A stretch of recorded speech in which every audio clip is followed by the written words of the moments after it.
ओम सभी को नमस्ते। मंत्रोच्चारण।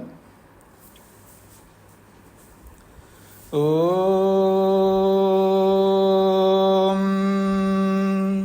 सहनाववतु सहनौ भुनक्तु सह वीर्यं करवावहै तेजस्विनावधीतमस्तु मा विद्विषावहै।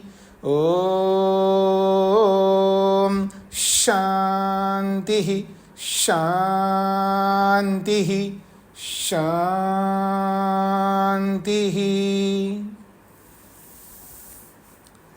सांख्य दर्शन की कक्षा संख्या 59 है। सूत्र संख्या 36। पिछले पाठ में वैराग्यात अभ्यासाच्च इस सूत्र के माध्यम से कुछ बातों को समझने का प्रयत्न किया। प्रसंग चल रहा है मोक्ष को प्राप्त करने के लिए, मृत्युंजय बनने के लिए, दुखों से छुटकारा पाने के लिए उपाय कौन कौन से हैं। उपायों को बताते हुए 36वें सूत्र में पुनश्च और भी कहना चाहते हैं। क्या? वैराग्यात अभ्यासाच्च। वैराग्यात अभ्यासात च। वैराग्य यदि हो तो वृत्तियों का निरोध हो सकता है। वैराग्य ना हो तो कितना ही उद्यम मेहनत पुरुषार्थ करें, कितना ही परोपकार करे, कितना ही तप करे, कितना ही और अलग अलग काम, बहुत अच्छे काम जिनको हम कहते हैं, कितने ही अच्छे काम करते जाएं, लेकिन हमारे मन में वैराग्य नहीं है तो वृत्तियों को रोक नहीं सकते। वृत्तियों को रोकने का महत्वपूर्ण उपाय है वैराग्य। और जो भी वैराग्य प्राप्त होता है, अभ्यास के माध्यम से उसको दृढ़ बनाना, उसको मजबूत बनाना, तब जाकर के वृत्तियों का निरोध होगा। और वृत्तियों का निरोध होते ही समाधि लगेगी।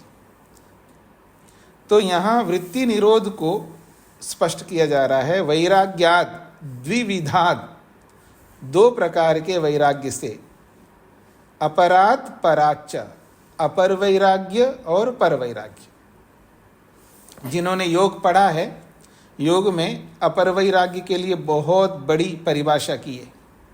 दृष्टानुश्रविक विषय वितृष्णस्य वशीकार संज्ञा वैराग्यम। दृष्ट और अनुश्रविक विषयों से तृष्णा न रखना, ये अत्यंत कठिन, असंभव सा लगने वाला कार्य है। असंभव नहीं है, पर असंभव सा लगने वाला कार्य है। दृष्ट में राग ना हो और अनुश्रविक में राग ना हो।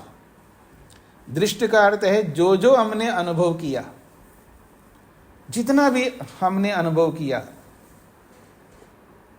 रूप रस गंध स्पर्श शब्द, पांचों विषयों को जितना भी हमने अनुभव किया, चाहे हमने प्रत्यक्ष अनुभव किया हो, चाहे वो हमने अनुमान प्रमाण के माध्यम से अनुभव किया हो, उन सारे अनुभवों के प्रति दोबारा उनको पाने का एक राग होता है। वो राग यदि समाप्त होता है तब वैराग्य को प्राप्त करने का आधा रास्ता पूरा हो पाता है। और दूसरा जो आधा रास्ता है वो है अनुश्रविक। अनुश्रविक का अर्थ है हमने प्रत्यक्ष अनुभव किया ही नहीं है, न अनुमान से अनुभव किया है, लेकिन सुना जरूर है, बहुत सुना है हमने उसके बारे में, किसी के बारे में, चाहे रूप के बारे में, रस के बारे में, गंध के बारे में, पांचों विषयों के बारे में बहुत सुना है, पर अनुभव नहीं किया है। और उस अनुभव न किए हुए, सुने हुए उन विषयों के प्रति हमारा राग होता है। उसको समाप्त करना बहुत बड़ा कठिन कार्य है, पर संभव है। तो इन दोनों अनुभव किए हुए हैं और सुने हुए विषयों के प्रति किसी भी प्रकार की तृष्णा का ना होना, तब जाकर के ये वैराग्य उत्पन्न होता है। इसको समझाने के लिए महर्षि वेदव्यास जी ने बहुत अच्छी व्याख्या की है। दृष्ट विषय को उन्होंने स्पष्ट किया कुछ उदाहरणों से।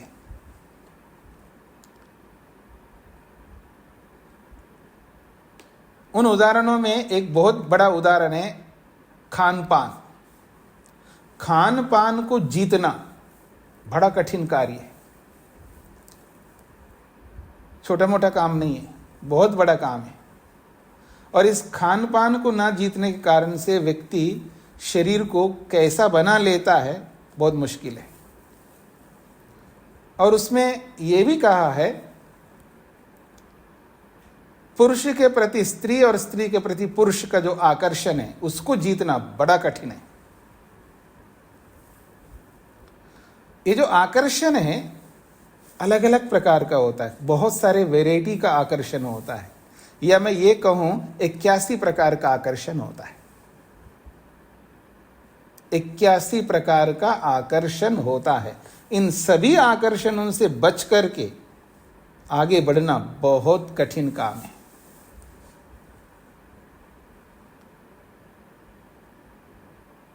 और ऐश्वर्यों से बचना भी बहुत कठिन काम है, भौतिक ऐश्वर्यों से भी और आध्यात्मिक ऐश्वर्यों से। बहुत कठिन कार्य है। इन सबसे जब ऊपर उठता है तो उसको छोटा वैराग्य होता है, वो भी बड़ा नहीं, छोटा वैराग्य, उसको अपर वैराग्य कहा। पर वैराग्य तो इससे भी बहुत ऊंचा वैराग्य है। तो इन दो प्रकार के वैराग्यों से जब व्यक्ति आगे बढ़ता है, तो इसलिए इन्होंने कहा विषय दोष दर्शनात्, विषयों के प्रति जो दोषों को देखते हैं, विषयों में दोष देखते हैं, जो ग्राह्य विषय है, अपनाने योग्य विषय है, जिनसे हमें सुख मिलता है, जो सुखकारी जितने भी विषय है, भले उनको धर्मपूर्वक हमने प्राप्त किया हो, कैसे भी प्राप्त किया हो, विधान के अनुसार प्राप्त किया हो, उनमें भी दोष देखना इतना साधारण नहीं है। तो विषयों में दोष देखना, और जो ज्ञान प्राप्त होता है हमको, जो विवेक प्राप्त होता है, जो वैराग्य प्राप्त होता है, उस वैराग्य को बढ़ाते रहना है। इतना बढ़ाना है कि उसकी अंतिम सीमा में पहुंच जाए, अब इसके आगे और कोई वैराग्य होता ही नहीं, ऐसी स्थिति तक पहुंचना। इसी के लिए योग दर्शन का यहाँ प्रमाण दिया है, ज्ञानस्यैव पराकाष्ठा वैराग्यम। ज्ञान की जो पराकाष्ठा है उसको वैराग्य कहते। ज्ञान की पराकाष्ठा का तात्पर्य यह है, कोई भी ज्ञान है, किसी भी वस्तु से संबंधित ज्ञान है, वो जो ज्ञान है वो एक नहीं होता है। जैसे मैं आपको देख रहा हूं, आप मेरे को देख रहे हो, तो ज्ञान हो रहा है, लेकिन यहां एक ज्ञान नहीं है, इसमें अनेक ज्ञान हो रहे हैं। ठीक है जी। मान लीजिए किसी ने चादर ओढ़ लिया है, तो चादर को देखता है व्यक्ति, चादर का अलग ज्ञान होता है। चश्मा पहना तो चश्मा को देखता है, उसका अलग ज्ञान होता है। ठीक है। और कौन सा चश्मा पहना है, उस चश्मा का अलग ज्ञान होता है। ठीक है। और कैसे बाल रखा है, कैसी दाढ़ी मूछ है, कैसे बाल हैं, कैसे क्या है, बहुत कुछ देखता है। एक ज्ञान नहीं होता, उस व्यक्ति से संबंधित अनेक ज्ञान होते हैं, अनेक ज्ञान होते हैं। वस्तु के अंदर एक गुण नहीं होते ना, अनेक गुण होते हैं। इसकी चर्चा में आगे सांख्य दर्शन के बाद जब हम वैशेषिक दर्शन पढ़ेंगे, तो एक एक वस्तु के अंदर ये क्या हो रहा है।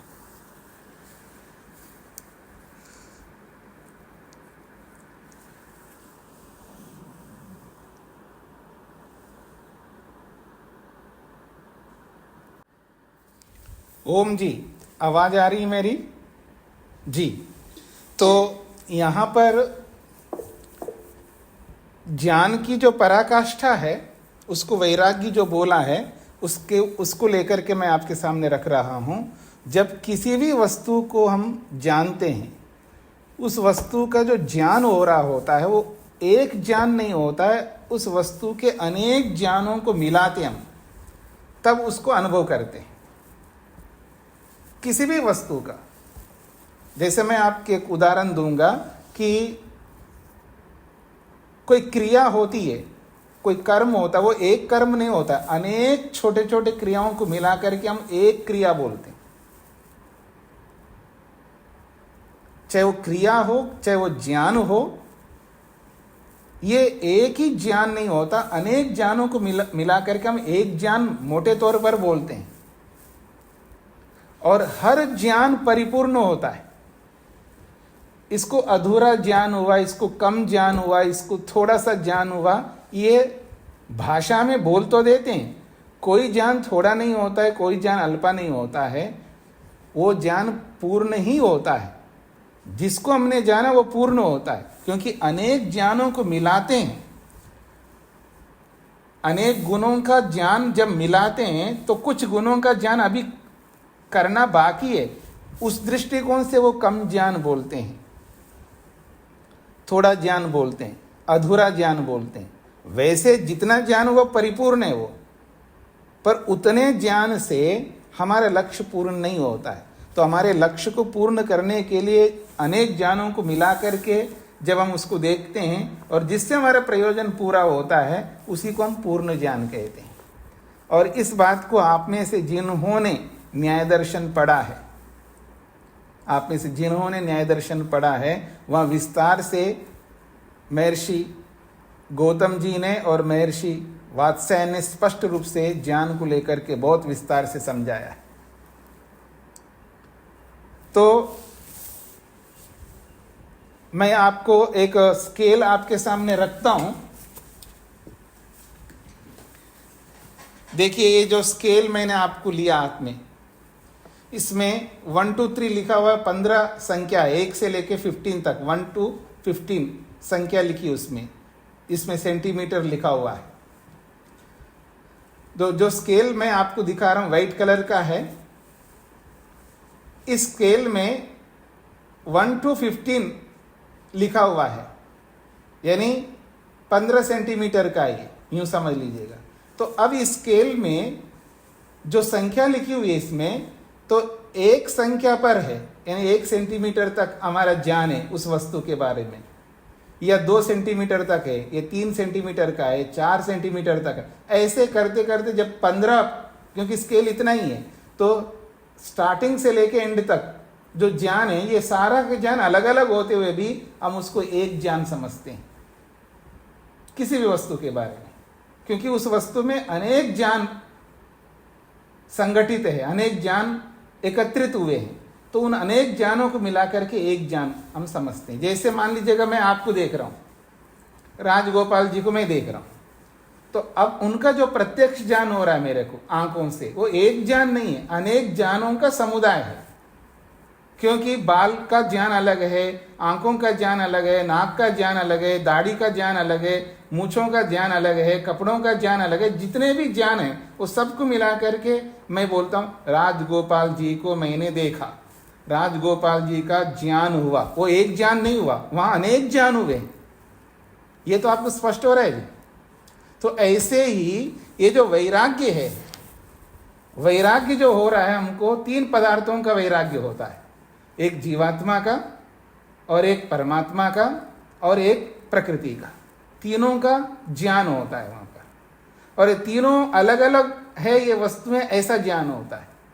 जड़ वस्तु का ज्ञान जड़ वस्तु के रूप में होता है, और चेतन वस्तु का ज्ञान चेतन वस्तु के रूप में होता है। और चेतन में भी आत्मा का ज्ञान आत्मा का अलग है, परमात्मा का ज्ञान परमात्मा का अलग ज्ञान है। तो तीनों से संबंधित जो ज्ञान होता है हमको, वो तुलनात्मक होता है। देखो, ये प्रकृति है, इस प्रकृति से ये आत्मा चेतन अलग है।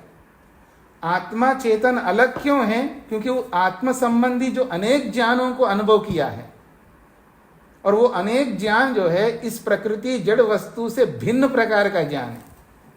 और ये जो प्रकृति है, ये प्रकृति आत्मा से अलग है। क्यों अलग है? इस प्रकार का ज्ञान इसके अंदर है। तो तुलनात्मक ज्ञान होता है, दोनों को पृथक किया जाता है, जड़ को जड़ और चेतन को चेतन। तो ये पृथकत्व ज्ञान है, इसको विवेक कहते हैं, और इस विवेक से वैराग्य उत्पन्न होता है। तो जड़ को जड़ मानना और चेतन को चेतन मानना, केवल वर्बली मानना नहीं है, फिर वहां पर चेतन के साथ वैसा ही व्यवहार हम करेंगे क्योंकि वैराग्य हुआ है, जड़ वस्तु के साथ वैसा ही व्यवहार करेंगे क्योंकि उसको जड़ माना है, वैराग्य हुआ है। तो ये जो ज्ञान है ये जड़ वस्तु के बारे में स्टार्टिंग से लेके एंड तक, यहां से लेके यहां तक, इसको हम मोटे तौर पर पूरा ज्ञान बोलते हैं। इसी पूरे ज्ञान को यहाँ बोला है ज्ञानस्य एव पराकाष्ठा। तो ज्ञान यहां से स्टार्ट हुआ 1 सेंटीमीटर से, दूसरा तीसरा चौथा ये सारे ज्ञान है। तो इस ज्ञान इस वस्तु की जो पराकाष्ठा है तो यहां से प्रारंभ करके यहां तक समाप्त हो रही है, एक छोर से लेके दूसरे छोर तक उस वस्तु से संबंधित। तो ये अलग अलग ज्ञानों को पूरा मैंने जान लिया है, तो ये ज्ञान की पराकाष्ठा है। अर्थात जितने ज्ञानों से, जितने प्रकार के ज्ञानों से उस एक वस्तु का पूरा बोध होता है, उस पूरे ज्ञान को, उस पूरे ज्ञान के समुदाय को यहां पराकाष्ठा कहते हैं। ज्ञान की पराकाष्ठा का मतलब है 1 ज्ञान, 2 ज्ञान, 3 ज्ञान, सारे मिलकर के जिस ज्ञान तक वो वस्तु का पूरा ज्ञान माना जाता है या पूरे ज्ञान हमने अनुभव किया है, उसको कहते हैं ज्ञान की पराकाष्ठा। अब मैं आता हूं आपके सामने। मान लीजिए जीवात्मा के बारे में हमने जाना है, प्रकृति के बारे में जाना है और परमात्मा के बारे में जानना है। तो परमात्मा तो अनंत है, फिर उसके अनंत गुण हैं। तो क्या अनंत गुणों को जानना ही ज्ञान की पराकाष्ठा है? ऐसा नहीं, क्योंकि किसी एक वस्तु को हम पूरा नहीं समझ सकते। पूरा का मतलब उसके सारे ज्ञानों को नहीं समझ सकते क्योंकि हम अल्पज्ञ हैं। तो यहां इतना हमको समझना है, उस वस्तु को जितना जान लेने से, अर्थात जितने ज्ञानों का समुदाय को जान लेने से हमारा प्रयोजन पूरा होता है। यह है ज्ञान की पराकाष्ठा। पता नहीं आप लोगों को कितना समझ में आई मेरी बात। एक तो ये बात हो गई ज्ञान की पराकाष्ठा।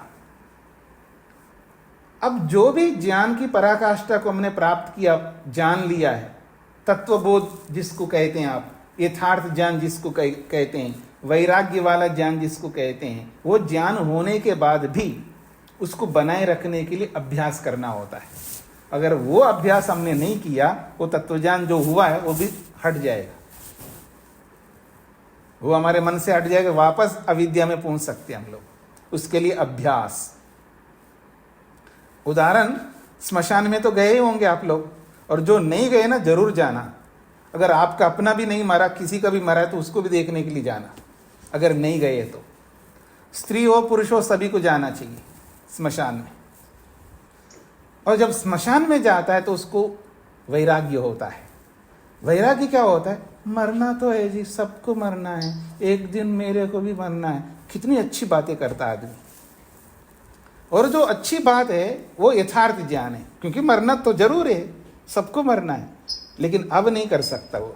घर में बैठ करके, दुकान में बैठ करके, जॉब में बैठ करके, बातचीत किसी के साथ अच्छा खाते हुए, पीते हुए, अच्छा काम करते हुए कभी भी ये बात नहीं करता, एक दिन तो मेरे को मरना है, माँ मेरे को तो मरना है। क्या बात करता है तू?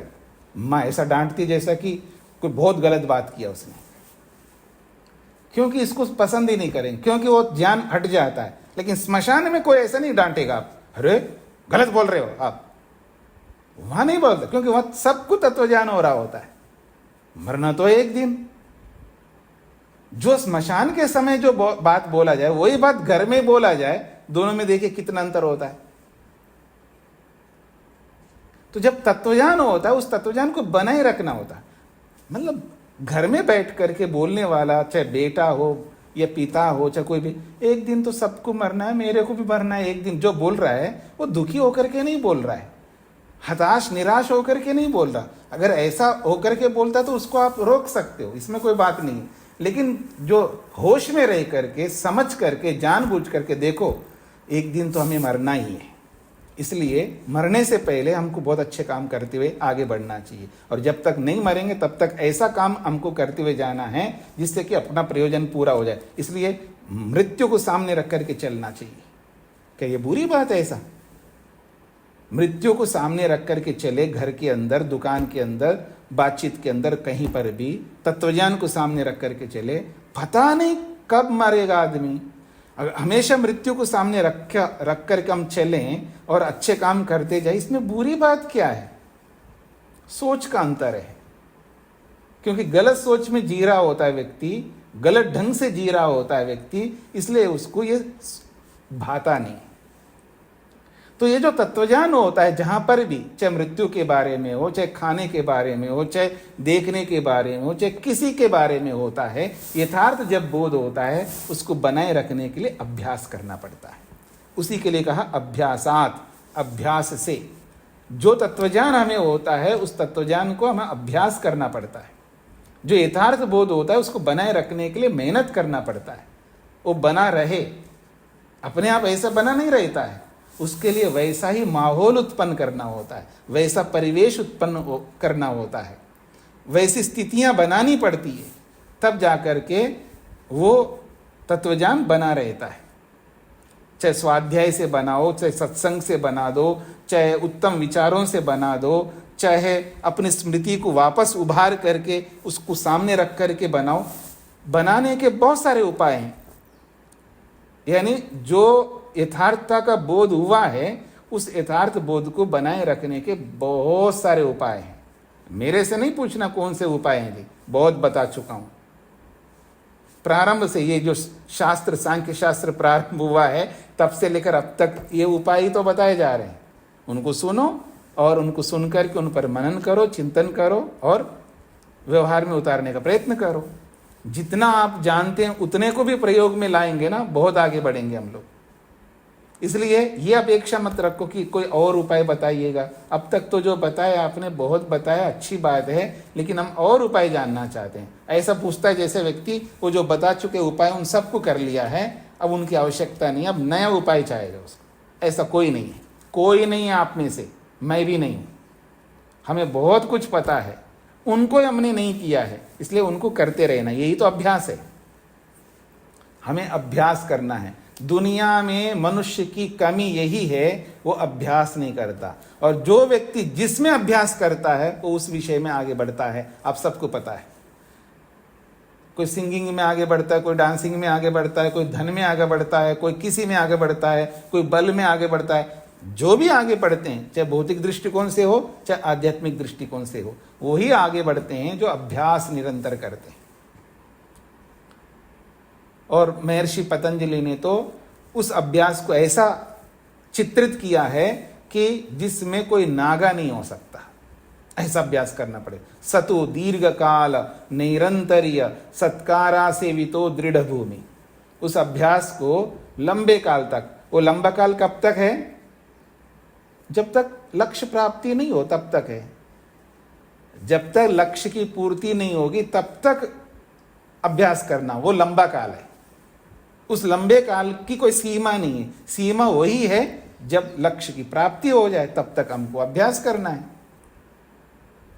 नैरंतर्य, एक तो दीर्घ काल का मतलब लंबे काल तक, नैरंतर्य का मतलब लगातार, नागा नहीं रख सकते। हाँ जी, आज मैं जो है ध्यान नहीं करूंगा, समय नहीं है, वो नहीं है, अथवा आज ये हो गया, आज वो हो गया, कुछ भी हो गया। ऐसे बहुत सारे बहाने होते जीवन में। बिना नागे के लगातार, निरंतर का मतलब लगातार करना। और सत्कार पूर्वक, सत्कार पूर्वक मतलब कर तो रहे लेकिन श्रद्धा नहीं है, कर तो रहे लेकिन विधि पूर्वक, विद्या पूर्वक नहीं कर रहे, कर तो रहे लेकिन संयम से, ब्रह्मचर्य पूर्वक नहीं कर रहे। इसलिए अभ्यास बहुत महत्वपूर्ण अंग है हमारे जीवन में। जो अभ्यास नहीं किया वो गया। और ये अभ्यास तब सार्थक बनता है जब वैराग्य साथ में जुड़ा हो। वैराग्य नहीं है, वैसे ही अभ्यास करते रहो, उसका कोई औचित्य नहीं है उस अभ्यास का।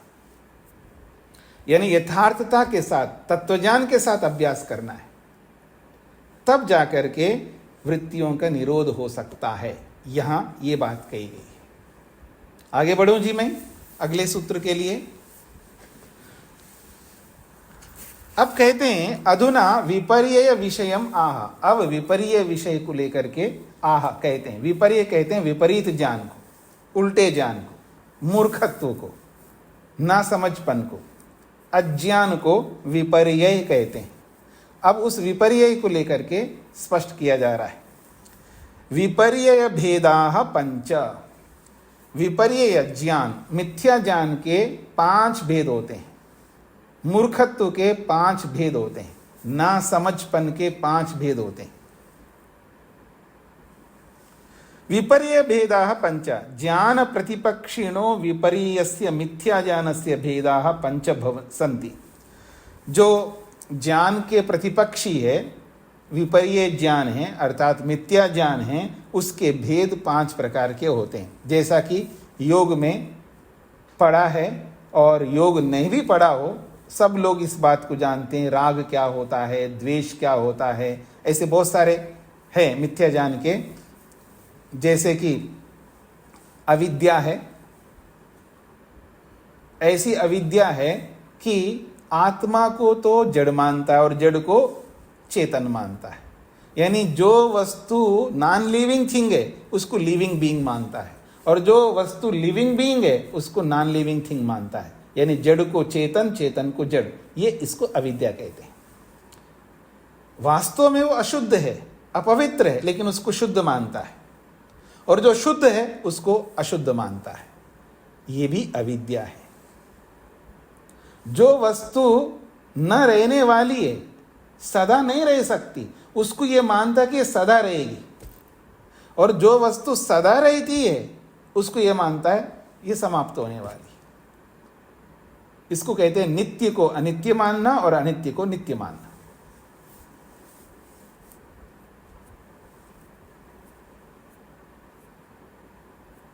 और एक विशेष बात है कि वास्तव में जो दुख है उसको तो सुख मान रहा है, और वास्तव में जो सुख है उसको दुख मान रहा है। यह अविद्या है। 4 प्रकार की अविद्या बताई मैंने। सुख को दुख मानना और दुख को सुख मानना एक प्रकार की है। अशुद्ध को शुद्ध मानना और शुद्ध को अशुद्ध मानना, ये 2 प्रकार हो गई। और तीसरा प्रकार है जड़ को चेतन मानना और चेतन को जड़ मानना, ये तीसरा है। और चौथा है अनित्य को नित्य मानना और नित्य को अनित्य मानना। इस तरह आप देखेंगे तो ये 4 नहीं 8 प्रकार हो जाते हैं। ये 8 प्रकार होते हैं, दोनों तरफ देखना होता है। नित्य को अनित्य मानना और अनित्य को नित्य मानना। आपातता देखने से 2 है, लेकिन ये 4 हो जाते हैं। हाँ, ठीक है जी। तो इस तरह आप देखेंगे तो कई भेद हो जाएंगे। ये है अविद्या। फिर अस्मिता एक अलग दोष है जो अविद्या का भेद है। अस्मिता, अस्मिता का अर्थ ये होता है कि शरीर को और आत्मा को एक मानना, ये अस्मिता है। मन को और आत्मा को एक मानना, ये अस्मिता है। इंद्रिय को आत्मा को एक मानना, ये अस्मिता है।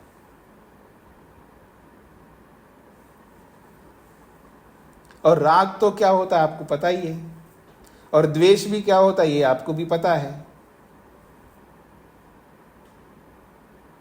ये सब अविद्या के भेद हैं। और एक अंतिम भेद है जिसको कहते हैं अभिनिवेश, भय, डर। अभिनिवेश, भय, डर, ये भी अविद्या के एक प्रकार है। इसको हम कहते हैं अभिनिवेश। चाहे वो मृत्यु से डरते हो, चाहे पानी से डरते हो, चाहे किसी से भी डरते हो, डर जो होता है, डर जो है ये अविद्या है, भय अविद्या है। तो 5 प्रकार की अविद्याएं भी। इसी को योग में अविद्या, अस्मिता, राग, द्वेष और अभिनिवेश शब्दों से कहा है। तो आगे बढ़ता हूं जी मैं। अब ये जो अविद्या उत्पन्न होती है हमारे जीवन में, अविद्या जो उत्पन्न होती है, क्यों हम अविद्याग्रस्त हैं? हमारे जीवन में अविद्या आकंठ भरी हुई है, रोम रोम में अविद्या भरी हुई है। पूरे शरीर के अंदर जो है अविद्या से परिपूर्ण है हम लोग। और सबसे बड़ी बात ये होती है, वो आदमी अपने आप को इतना बुद्धिमान, इतना अच्छा मानता है, अविद्या से ओतप्रोत होकर के भी अपने आप को बहुत पता नहीं क्या मानता है। तो आइए, ये जो अविद्या हमारे जीवन में जो घर कर गई, यानी हम अविद्या से युक्त होते क्यों हैं, उसके पीछे कारण प्रस्तुत किए जा रहे हैं। विपर्यस्य कारणम खलु अशक्ति उच्यते। ये जो विपरीत ज्ञान, मिथ्या ज्ञान है हमारे जीवन में, इसका कारण जो है अशक्ति है। अशक्ति इसका कारण है। अशक्ति कहते हैं असामर्थ्य, सामर्थ्य का कम होना। ये जो अल्पज्यता है आत्मा के अंदर एक बहुत बड़ा दोष है, जिसको हम कहते हैं अल्पज्यता, कम जानना, न्यून जानना। अब ये जो कम जानना, न्यून जानना, थोड़ा जानना, ये जो बोला जा रहा है, ये व्यवहारिक भाषा है। अभी आपने पहले सुन लिया था ना, ज्ञान कैसा होता है। तो ये जो अल्पत्व है, अल्प शक्ति है, अल्प सामर्थ्य है, यही असमर्थता है। तो ये अशक्ति के कारण से, असमर्थता के कारण से बहुत सारी अविद्या हमारे अंदर पैदा होती है। आगे बढ़ा रहे हैं, सूत्र 38 है, अशक्ति अष्टाविंशतिधा। ये जो अशक्ति है, असामर्थ्य है, कमी जो है, न्यूनता है, ये अष्टाविंशतिधा 28 प्रकार की होती है। महत्वपूर्ण सूत्र आ रहे हैं जी। मुक्ति को प्राप्त करने के लिए, वृत्ति निरोध करने के लिए, मोक्ष को पाने के लिए, समाधि लगाने के लिए क्या उपाय है, इन उपायों की चर्चा चल रही है। उस चर्चा में आज के इस प्रसंग में बहुत महत्वपूर्ण बातें आ रही हैं। अविद्या 5 प्रकार की है। उस अविद्या की उत्पत्ति के पीछे कारण क्या है? क्यों मैं अविद्याग्रस्त हूं? क्यों मैं मूर्ख हूं? क्यों जी? आप में से समझते हैं अपने आप को मूर्ख? देखो, मेरे सामने समझने से बात नहीं चलेगी। हजारों लाखों लोगों के सामने खड़े होकर के बोलने की हिम्मत रखना कि हाँ, मुझ में मूर्खता है, मैं मूर्ख हूं। सारी दुनिया सुने आपको कि मैं मूर्ख हूं, क्योंकि मूर्खता है, अज्ञानता है। और इसके पीछे 28 कारण बताए जा रहे हैं। अष्टाविंशतिधा अशक्ति ही। ये जो अशक्ति है वो 1 नहीं, 2 नहीं, 28 प्रकार की अशक्ति है, जिनके कारण से हमारे जीवन में अविद्या उत्पन्न होती है। अशक्ति अष्टाविंशतिधा। ये जो अशक्ति है, असामर्थ्य है, ये 28 प्रकार की है। अशक्ति खलु अष्टाविंशति भेद युक्ता भवति। ये जो अशक्ति जो है वो 28 प्रकार की है। इसको लेकर के वर्णन करेंगे आगे कि वो 28 कौन कौन से हैं, वो आगे बताएंगे। धैर्य रखना होगा आपको। उन 28 में से कुछ भेद करके बता रहे। पुनस्तत् कारणम तुष्टिम आहा। कहते हैं ये जो 28 प्रकार के भेदों से अशक्तियां हैं, जिनके कारण से अविद्या उत्पन्न होती है, इन अशक्तियों के पीछे भी कुछ कारण है। तुष्टिर नवधा। तुष्टि 9 प्रकार की होती है। तुष्टि कहते हैं संतुष्टि, संतोष। गलत प्रकार से संतोष कर लेता है व्यक्ति। संतोष होना चाहिए। आपने पढ़ा होगा योग में, यम नियम के 5 भागों में शौच, संतोष, तपः, स्वाध्याय, ईश्वर प्रणिधान, ये 5 विभाग हैं नियम में। और इन 5 विभागों में दूसरा विभाग है संतोष। संतोष इतना महत्वपूर्ण है जीवन में। अगर कोई व्यक्ति संतोष में नहीं है, वो कभी भी 3 काल में भगवान को नहीं पा सकता। जो संतुष्ट नहीं है, खुश नहीं है, प्रसन्न नहीं है, वो कभी ईश्वर को नहीं पा सकता। लेकिन यही यहां समझना है, ये जो संतोष है, ये गलत ढंग से संतोष को प्राप्त करोगे ना, तो भी हानिकारक है। हाँ जी मैं खुश हूँ जी, मैं प्रसन्न हूँ, मेरे को कोई समस्या नहीं, मैं बिल्कुल बिंदास हूँ, मस्त हूँ, कुछ भी बोलो आप। लेकिन ये जो खुश जो है, ये खुशी जो है, गलत ढंग से खुश हो रहे हो तो भी हानि है। इसलिए खुश तो होना है, गलत ढंग से नहीं। वो गलत ढंग कितने प्रकार के होते हैं? तो क्या तुष्टिर नवधा, ये जो संतोष है गलत ढंग से जो व्यक्ति होता है वो 9 प्रकार से होता है।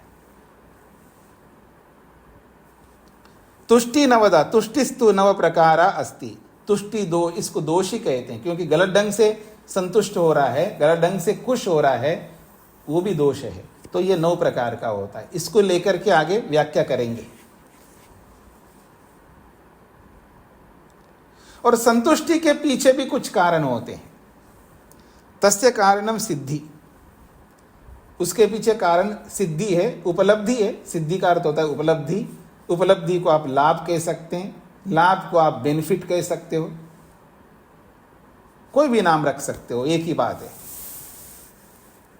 तुष्टि इसलिए हो रही है वो सिद्धि को लेकर के, उपलब्धि को लेकर के, लाभ को लेकर के, क्योंकि वो जो लाभ देख रहा है, जिसको लाभ मान रहा है, जिसको सिद्धि मान रहा है, वो गलत ढंग से मान रहा है, क्योंकि वो लाभ नहीं है।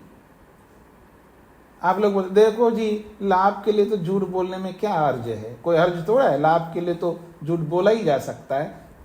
अब नौकरी नहीं मिल रही है, अब नौकरी लेनी है, अब बेरोजगार हूँ, खाने के लाले पड़ रहे हैं, परेशानी है, बहुत लाख कोशिश किया नहीं मिल रही है, अगर मैं एक झूठ बोल करके नौकरी को पा लिया तो लाभ ही तो है ना। लाभ के लिए झूठ बोलने से कौन सी हानि है?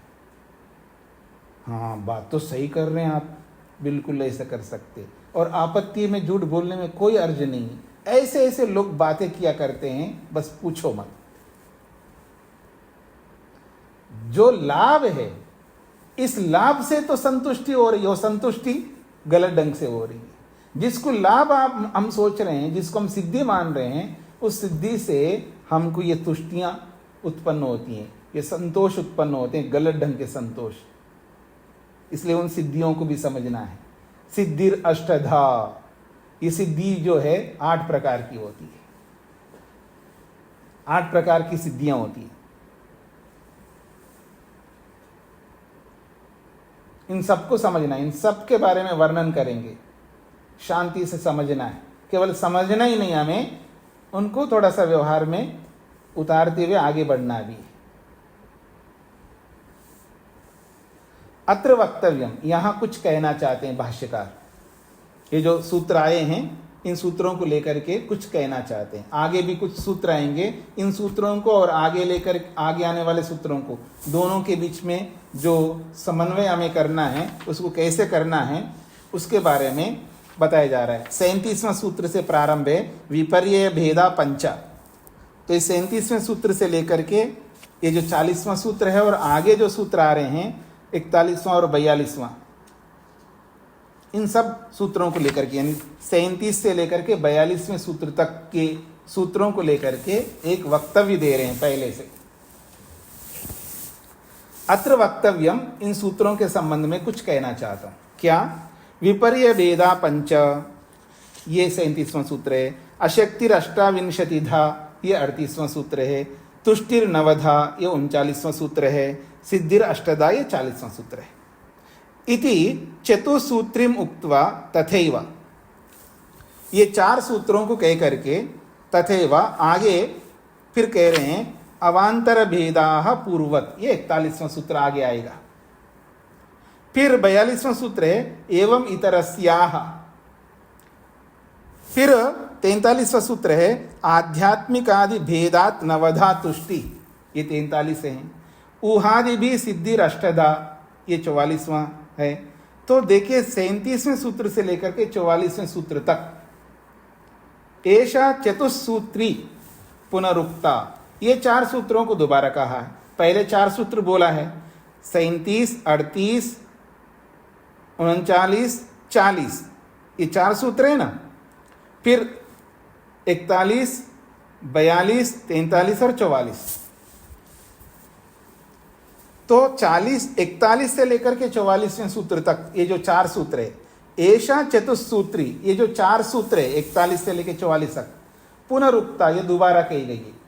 अर्थात 37 से लेकर के 40वें सूत्र तक जो कहा गया है उन्हीं को दोबारा दोहराए यहां पर। इसको कहते हैं पुनरुक्त। पुनरुक्त का अर्थ होता है कही हुई बात को दोबारा दोहराना। कही हुई बात को दोबारा दोहराने को पुनरुक्त कहते हैं। और पुनरुक्त दो प्रकार का होता है। एक पुनरुक्त होता है दोषपूर्ण, जो कि नहीं होना चाहिए, और एक पुनरुक्त होता है जिसके पीछे उद्देश्य होता है, सटीक उद्देश्य होता है। तो सटीक उद्देश्य से दोबारा बोले, तिबारा बोले, 10 बार बोले, 100 बार बोले तो उसको पुनरुक्त दोषपूर्ण नहीं माना जाएगा। दोबारा बोलने को, बार बार उसी को दोहराने को दोष युक्त नहीं माना जाता है, क्योंकि उसके पीछे बहुत बड़ा उद्देश्य होता है। और वो जो दोबारा दोहराया जाता है जिसके पीछे कोई उद्देश्य नहीं होता है, उसको दोषपूर्ण माना जाता है। तो यहां ये बोला जा रहा है एष चतुस्सूत्री, ये जो 41 से लेकर 44 तक सूत्र हैं, ये पुनरुक्त दोबारा बोला गया है। और ये जो पूरा दोबारा दोहराया गया है इसको लेकर कह रहे हैं सा एषा पुनरुक्ति अयुक्ता प्रतिभाति। वह ये जो पुनरुक्ति है, ये दोबारा दोहराया है, ये अयुक्त प्रतीत होता है। भाष्यकार कह रहे हैं ये गलत लग रहा है मेरे को, ऐसा नहीं होना चाहिए, ये कहना चाह रहे हैं। इससे आप लोग ये भी नहीं समझिएगा कि ये सूत्रकार को, कपिल ऋषि को दोष देना चाह रहे हैं, ऐसा बिल्कुल नहीं समझना है। ये आगे स्पष्ट हो जाएगा आपको। क्योंकि आपातता कई बार भ्रांति इसलिए होती है, आधी अधूरी सुनकर के हम लोग अपनी मान्यता बना लेते हैं किसी के बारे में। ऐसा नहीं मनाना चाहिए। ये पुनरुक्त दोषयुक्त है, मेरे को गलत लग रहा है, ऐसा भाष्यकार कह रहे हैं। इससे तो भ्रांति हो जाएगी। इसका मतलब ये भाष्यकार ऋषि से बढ़कर है क्या? गलत सूत्र बनाए हैं क्या?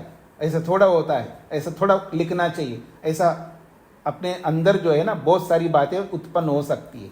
उसको रोकने के लिए मैं बता रहा हूं, पहले आराम से, शांति से, धैर्य से सुनिएगा। भाष्यकार ऐसा नहीं कहना चाहते हैं कि ये सूत्रकार का दोष है। आगे आप पढ़ेंगे तो आपको स्पष्ट हो जाएगा। मन्ये अहम अत्र एषा पुनरुक्ति इयति ही न कृत्वा आसीत्। मन्ये अहम, मैं इस बात को मानता हूं, अत्र इस प्रसंग में एषा पुनरुक्ति, ये जो दोबारा उन्हीं कही हुई बातों को दोहराई गई है, इयति ही न कृता आसीत्, इतना ही पुनरुक्ति नहीं किया होगा। मतलब इतना ही बोल करके रुक गए हो सूत्रकार, ऐसा नहीं होगा। सूत्रकारेण किंतु सविवरणा कृता भवेत्, वो उन्होंने ये दो दोबारा दोहराया इन सूत्रों को 41 से 44 को, इतना ही नहीं कहा होगा सूत्रकार ने, और भी कुछ विवरण दिया होगा उन्होंने। कालवशात यद्वा लिपि लेखक विभ्रमात् अथवा कस्यचित् भाष्यकारस्य अज्ञानात् तत्रस्थ विवरण वचनानि सूत्र बाह्यानि मत्वा। वो कह रहे हैं इन्होंने इतना ही नहीं किया होगा। कालवशात का मतलब है कालक्रम होता है, लंबा काल होने से लोग बदल देते हैं। अथवा लिपि लेखक का विभ्रमात्, या इनको लिखने वाला जो लेखक होता है, लेखक का मतलब है सूत्रकार नहीं, सूत्रकार ने जो सूत्र बनाया उसको लिखने वाला, जिसको आप मुनीम कह सकते हो। मुनीम होता है ना, उसको आप लिपिक बोलते हो ना आप, वही लिपि लेखक कहते हैं। लिपिक को ही लिपि लेखक कहते हैं। तो लिपि लेखक के भ्रम के कारण से भी ये अंतर आ सकता है।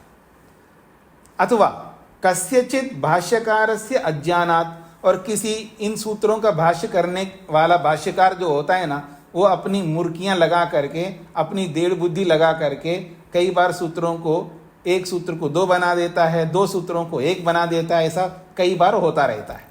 तो भाष्यकार के अज्ञान से भी ये अंतर हो सकता है। तत्रस्थ विवरण वचनानि सूत्र बाह्यानि मत्वा, वहाँ जो सूत्रकार कपिल जी ने जो विवरण पूर्वक सूत्र बनाए होंगे दोबारा दोहराते हुए, उन विवरणों को सूत्र से बाहर कर दिया होगा। पृथक कृतवानि स्यात्, पृथक कृतानि स्युः, वो उनको अलग कर दिया होगा भाष्यकार लोगों ने।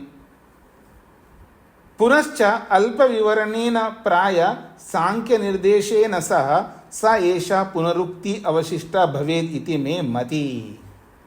वो कह रहे हैं कई बातें कहिए, एक तो कालक्रम से भेद आ सकता है, एक बात।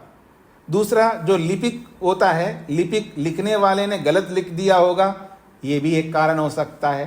तीसरी बात है जो इन सूत्रों का जो भाष्य करने वाले भाष्यकार हैं उनकी मूर्खता के कारण से भी वो सारा तितर बितर हो गया हो, ऐसा हो सकता है। पुनश्च अल्प विवरणेन प्राय सांख्य निर्देशेन सह सा एषा पुनरुक्ति अवशिष्टा। फिर जब तितर बितर हो गया है, फिर इनका संकलन करने वाले जो उस विवरणों को छोड़ करके सांख्य निर्देश के साथ उन्होंने सामंजस्य न बिठा करके फिर उसी तरह पुनरुक्ति वाली चीज को ला करके रख दिया होगा, ऐसा मेरे को लगता है, ऐसा भाष्यकार कहना चाहते हैं। अब भाष्यकार क्या कहना चाह रहे हैं जी? सूत्रकार का दोष नहीं दिखा रहे हैं। सूत्रकार तो ऋषि होता है और ऋषि कोई दोष नहीं कर सकता। दोष हमेशा अऋषि करता है जो ऋषि नहीं है। भले वो कितना ही बड़ा विद्वान हो, कितना ही भी बड़ा आदमी उसको आप बोलो, वो दोष कर सकता क्योंकि वो ऋषि नहीं हुआ। ऋषि जो है मंत्रद्रष्टा को यहाँ पर ऋषि कह रहे हैं, और मंत्रद्रष्टा वही होता है जो समाधिस्थ होता है, और समाधिस्थ वही होता है जो विवेक वैराग्य को प्राप्त किया हुआ होता है। विवेक वैराग्य को वही प्राप्त किया हुआ होता है जो अविद्या को दूर कर लिया होता है। तो जिसके जीवन में अविद्या ना हो वो दोष नहीं करता। याद रखिएगा हमेशा दिमाग में, जो गलत करता है, दोष करता है, चाहे वो बोलते समय, चाहे लिखते समय, चाहे किसी भी रीति से, यदि किसी के अंदर दोष दिखाई दे रहे हैं तो सीधा उसका अर्थ है वो अविद्याग्रस्त है। कोई भी हो, मैं हूं या आप हो, चाहे कोई भी ABCD, जिसमें दोष आते हैं, चाहे बोलने में दोष आ रहा है, मेरे बोलने में अक्षरों में कई बार दोष आ जाता है, या तो और भी कोई कारण हो सकता है। यदि कोई व्यक्ति दोष कर रहा है, कोई भी व्यक्ति हो, उसके अंदर अविद्या है, और जिसके अंदर अविद्या नहीं होती वो दोष नहीं कर सकता, क्योंकि दोष उत्पन्न होता है अविद्या के कारण से, और जहाँ अविद्या नहीं वो दोष किसी भी प्रकार से नहीं कर सकता। तो ऋषि, मंत्रद्रष्टा ऋषि, समाधिस्थ ऋषि दोष नहीं करता। और मैंने अनेक बार संकेत किया है, ऋषि शब्द केवल मंत्रद्रष्टा के लिए प्रयोग में नहीं आता, क्योंकि बहुत सारे ऋषि लोगों ने दोष किया है, ऐसा आपने सुना है। चाहे विश्वामित्र के बारे में सुना होगा, या दुर्वासा ऋषि के बारे में जो भयंकर क्रोधी था उसके बारे में सुना होगा, और भी बहुत सारे सुने होंगे। वो मंत्रद्रष्टा ऋषि नहीं है, वो समाधिस्थ ऋषि नहीं है, वो विवेक वैराग्य को प्राप्त किए हुए ऋषि नहीं है। ये समझ लीजिए, जब वो उन दोषों को कर रहे थे उस समय वो मंत्रद्रष्टा नहीं थे। इसलिए ऋषि अनेक प्रकार के होते हैं, ऐसा मैंने पहले भी आपको बोला है। और उसके दो मुख्य प्रकार है, जो वेद पढ़ने पढ़ाने वाले, शास्त्रों को जानने जनाने वाले, जो बहुत अच्छे विद्वान हैं, उनको भी ऋषि बोलते हैं, और जो मंत्रद्रष्टा होते हैं उनको भी ऋषि कहते हैं, क्योंकि ऋषि शब्द के ऐसे अर्थ होते हैं, एक शब्द के अनेक अर्थ होते हैं। तो इसलिए आप कभी भी किसी को सहारा बना करके दोष करना बंद कर दें। अरे विश्वामित्र जैसे आदमी ने बड़ा दोष किया है, मेरी क्या कथा है, मैंने दोष किया तो क्या होगा, ऐसा कह करके अपने आप को संतोष नहीं लाइए, अपने आप को संतुष्ट मत करिएगा। अरे दुर्वासा जैसा ऋषि इतना गुस्सेलू था, अगर मैंने थोड़ा सा गुस्सा किया तो क्या हुआ है, क्या फर्क पड़ता है। ऐसे किसी का सहारा लेकर के दोष जो व्यक्ति करता है, समझ लेना वो अत्यंत अंधकार में जाएगा। वो कोई भी हो, वो कोई भी हो, वो अत्यंत गहरे अंधकार में डुबकी लगाएगा, वो आगे बढ़ नहीं सकता, अर्थात वो मुक्ति की ओर अग्रसर कभी नहीं हो सकता। दोष होगा, चाहे मेरा हो, चाहे आपका हो, चाहे किसी का भी हो। मेरा ये उद्देश्य होना चाहिए, मैं अपने दोषों को दूर करूं। आज मेरे में इतना सामर्थ्य नहीं है, आज मैं पूर्ण दोष मुक्त नहीं हो पाया, ये मेरी कमी है, पर मैं एक दिन अवश्य लाऊंगा। मैं उसी के लिए लगा हुआ हूं, दोषों से सर्वथा मुक्त होने के लिए। ये उद्देश्य लेकर के जो व्यक्ति चलेगा वही व्यक्ति आगे बढ़ पाएगा। तो यहाँ द्वितीय विचारणा जो लिखा है यहाँ से हम कल समझेंगे। इसको यहीं पर विराम देना चाहूँगा। आप में से किसी को कोई बात कहनी है? थोड़ा सा समय है।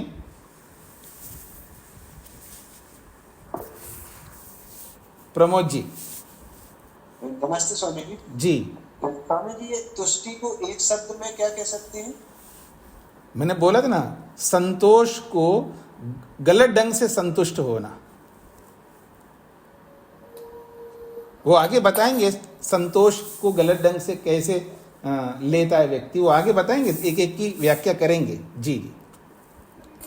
महादेव जी। नमस्ते जी। स्वामी, वो जो अष्टधा नवोधा इस प्रकार का वो डिस्क्रिप्शन, वो जो व्याख्यान जी, वो बाद में होगा क्या? हाँ जी, हाँ जी, आगे बताएंगे, एक एक को एक्सप्लेन करेंगे। बिल्कुल जी। सोमनाथ जी। नमस्ते स्वामी जी। अशक्ति अष्टाविंशति वो अशक्ति या आसक्ति, ऐसा क्या? आसक्ति नहीं, आसक्ति अलग है, अशक्ति। अशक्ति का मतलब असामर्थ्य, अनेबिलिटी। एबिलिटी नहीं है, एबल नहीं है, समर्थ नहीं है, असमर्थ है, वो उसको अशक्ति कहते हैं। जी।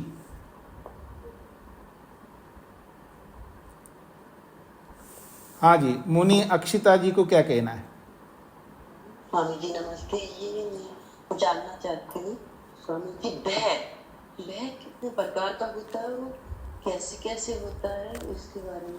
ऐसा है, बहुत प्रकार का होता है, मैं गिना नहीं सकते, इतने प्रकार का होता है। जहाँ से भी भय हो रहा है तो समझ लेना वो अभिनिवेश क्लेश है। कोई पानी से डरता है, कोई बिच्छू से डरता है, कोई सांप से डरता है, कोई किसी से डरता है, कोई पता नहीं किस किस कारण से डरता है। वो डर को मैं गिना नहीं सकता, बहुत प्रकार के डर हैं। और सबसे बड़ा डर जो है मृत्यु का डर है। तो ऐसे डर बहुत हैं, इन सबको अभिनिवेश क्लेश कहते हैं। किसी प्रकार का डर नहीं, मतलब कोई डर नहीं सकता, आदमी को डरना नहीं चाहिए, ये मुख्य बात है। और इतना आसान नहीं कि डरना नहीं चाहिए, ऐसे बोलने से कोई डरना बंद कर दे, यही तो अविद्या है, इसी को तो हमें दूर करना है। गणेश जी को क्या कहना है? नमस्ते स्वामी जी। जी। धा का अर्थ क्या होगा? धा का अर्थ नहीं, नवधा। धा जो है नौ के, नौ का मतलब नौ, और धा का मतलब प्रकार। नवधा का मतलब 9 प्रकार की तुष्टि है, ऐसा है। नरेंद्र जी को क्या कहना है? स्वामी जी ओम। जी। स्वामी, ये जो प्रथम पंक्ति में प्रतिभाति आया है, इसका अर्थ क्या लेंगे हम? प्रतिभाति ऐसा लगता है मेरे को ऐसा लगता है, मेरे को ऐसा प्रतीत होता है, मेरे को ऐसा लगता है, ये इसका ये अर्थ है। जी। और किसी को कुछ कहना है? वेद प्रिया जी। स्वामी जी, आज की कक्षा से नहीं, पीछे से पूछ सकते हैं? हाँ जी, बोलिए। स्वामी जी, हमने पहले पढ़ा है सत्व रज तम के कार्य पदार्थ 2 प्रकार के हैं, भूतेन्द्रियात्मक और इंद्रियात्मक। जी। और उसमें इंद्रियात्मक में हमने 18 तत्व पढ़े, जो कि आत्मा के प्रयोजन के लिए है, जी। आत्मा के आंतरिक प्रयोजन के लिए। और जो भूतेन्द्रियात्मक है वो आत्मा के भोग के लिए। नहीं, केवल भूतेन्द्रियात्मक मत बोलिए, भूतात्मक बोलिए। भूतात्मक वो जीवात्मा के भोग के लिए है। जी। और स्वामी जी, मुझे ये समझ में नहीं आया, जो इंद्रियात्मक पदार्थ हैं वो आंतरिक प्रयोजन के लिए या आत्मा के साधन हैं। तो प्रयोजन तो जीवात्मा का भोग और अपवर्ग है ना? जी जी। और उसका वर्गीकरण कैसे करेंगे? स्थूल सृष्टि जो बनी है वो भी भोग के लिए है, और उसमें भी भोग का वर्गीकरण कैसे करेंगे? ऐसा है, आपका प्रश्न मैं समझ रहा हूँ। वैसे तो महतत्व भी मिला है आत्मा को, महतत्व को भी भोग रहा है वो, लेकिन वह भोग प्रधान नहीं है, वहाँ साधन प्रधान है, भोग गौण है। सीधा सीधा जैसे मैं लड्डू पूरी को भोग रहा हूँ ना, ऐसे महतत्व को नहीं भोग रहा है, वहाँ साधन के रूप में है, साधन के रूप में वो सुख ले रहा है। एक गौण भोग है वहाँ पर, मुख्य साधन भाव है वहाँ पर, और भोग गौण है। और ये जो बाह्य सृष्टि है ये मुख्य रूप से भोग है और साधन भाव गौण है। जी। और स्वामी जी इसके आगे जो बताया कि ये जो सूक्ष्म इंद्रियात्मक है ये साधन भी दो प्रकार के हैं, आंतरिक और बाह्य। हाँ जी।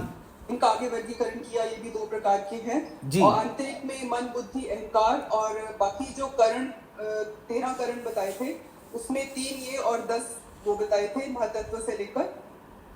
थोड़ा आप कंफ्यूज मत हो जाइए। 13 करणों में महतत्व यानी बुद्धि, अहंकार और मन, ये 3 तो आंतरिक साधन है जो अंदर काम कर रहे हैं, और जो बाहर जो 10 ज्ञानेंद्रिय कर्मेंद्रियां हैं ये बाह्य साधन हैं। बस इतना समझ लीजिएगा। तो स्वामी जी वहाँ 13 करण बताए हैं और यहाँ पर 18 तत्व बताए हैं, वो मुझे समझ में नहीं आया। 13 का मतलब यहाँ ये जो तन्मात्राएं है ना, तन्मात्राएं जो वो 18 तत्वों में आते हैं, वो सीधा सीधा कोई इस तरह का काम नहीं कर रहे हैं, ये उसके लिए स्पष्ट नहीं किया, लेकिन अनेक शास्त्रों से समझ में आता है वो शरीर को धारण करने का काम करते हैं, अंदर ही रहते हुए शरीर को धारण करने का काम करते हैं। वैसे शरीर को धारण करने का मुख्य काम तन्मात्राओं का माना जाता है, वैसे मन भी धारण करता है शरीर को, इंद्रियां भी धारण करती हैं, लेकिन तन्मात्राओं का और कोई काम नहीं है, अंदर का कोई उनको साधन के रूप में कोई दिखाया नहीं है। तन्मात्राएं सूक्ष्म शरीर में रहते हुए भी कोई उनका कार्य दिखाया नहीं, जैसे मन का कार्य, बुद्धि का कार्य और अहंकार का कार्य दिखाया, लेकिन अनेक शास्त्रों से पता लगता है कि इनका एक कार्य है जो शरीर को धारण करके रखते हैं अंदर से। जी ठीक है। स्वामी जी ये शरीर को धारण किए रखते हैं, इसीलिए इसको इनका साधकत्व गौण माना जाएगा। हाँ जी, हाँ जी, ठीक है स्वामी जी। तो इसको यहीं पर विराम देता हूँ, मैं आगे बढ़ रहा हूँ। ओम शांति शांति शांति।